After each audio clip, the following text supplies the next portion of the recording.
இந்த பட்ஜெட்டின் சிறப்பு அம்சங்களை விவரிக்கிறார் ராஜாராம்.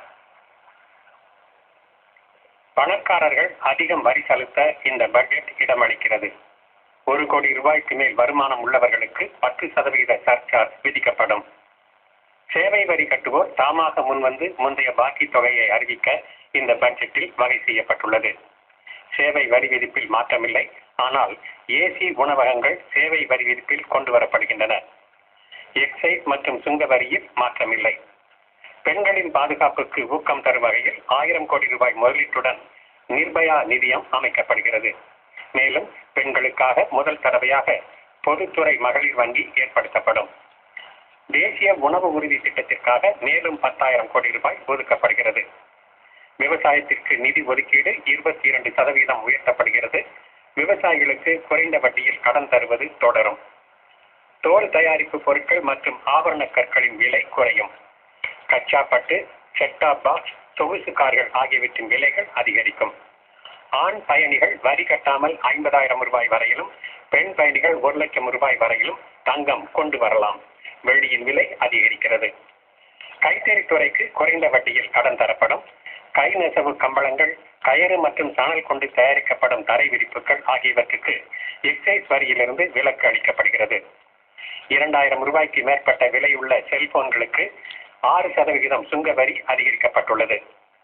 சொகுசு கார்களுக்கு 30% சுங்க வரி அறிவிக்கப்பட்டுள்ளது. புகைப்பிடிப்போர் இனி அதிகம் செலவழிக்க வேண்டியிருக்கும். சிகரெட், சுருட்டு மற்றும் இதர புகைப்பிடிப்பு பொருட்களுக்கான எக்சைஸ் வரி 18% அதிகரிக்கப்படுகிறது. கட்டிடங்கள் கட்டுவதற்கான மார்பிள்களின் விலை உயர்கிறது. சதுர மீட்டர் ஒன்றுக்கு 60 ரூபாய் வீதம் வரி அதிகரிக்கப்பட்டுள்ளது. ஆயுர்வேத மருந்துகளுக்கும் யுனானி மருந்துகளுக்கும் விலை குறையும். ஊரக வளர்ச்சி துறைக்கு 46%, கல்விக்கு 17% அதிக நிதி ஒதுக்கப்படுகிறது. கம்பெனிகள் செய்யும் புதிய முதலீடுகளுக்கு 15% அலவன்ஸ் தரப்படும். 50 லட்சம் ரூபாய் மதிப்புக்கு மேல் சொத்துக்களை வாங்குவோரும் விற்போரும் அதிகம் வரி கட்ட வேண்டியிருக்கும்.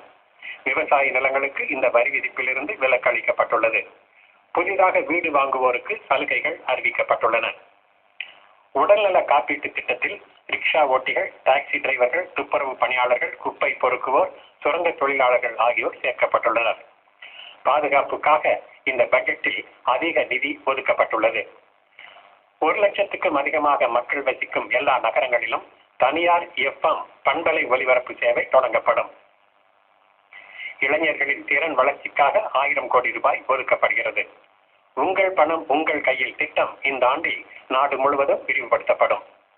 தூத்துக்குடியில் வஉசி துறைமுகத்தில் புதிதாக வெள்ளி துறைமுகம் ஒன்று 7,500 கோடி ரூபாய் செலவில் உருவாக்கப்படும். இந்த திட்டம் தனியார் துறை, பொதுத்துறை கூட்டுறவு முறையில் செயல்படுத்தப்படும். 10 கோடி ரூபாய்க்கு மேல் வருமானம் உள்ள உள்நாட்டு கம்பெனிகள் இனி 10% சர்சார்ஜ் செலுத்த வேண்டியிருக்கும். அதே வேளையில் வெளிநாட்டு கம்பெனிகள் 5% சர்சார்ஜ் செலுத்த வேண்டும். விவசாயம் சாராத பொருட்களுக்கு 10% வரி என்ற தற்போதைய நிலையில் மாற்றமில்லை.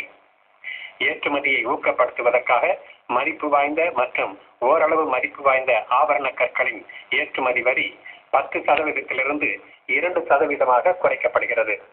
புண்ணாக்கு ஏற்றுமதி வரியும் விலக்கப்படுகிறது. காலணிகள் உட்பட தோல் பொருட்கள் மற்றும் தோல் பொருள் தயாரிப்புக்கான இயந்திரங்களின் வரி 7.5%லிருந்து 5% குறைக்கப்படுகிறது.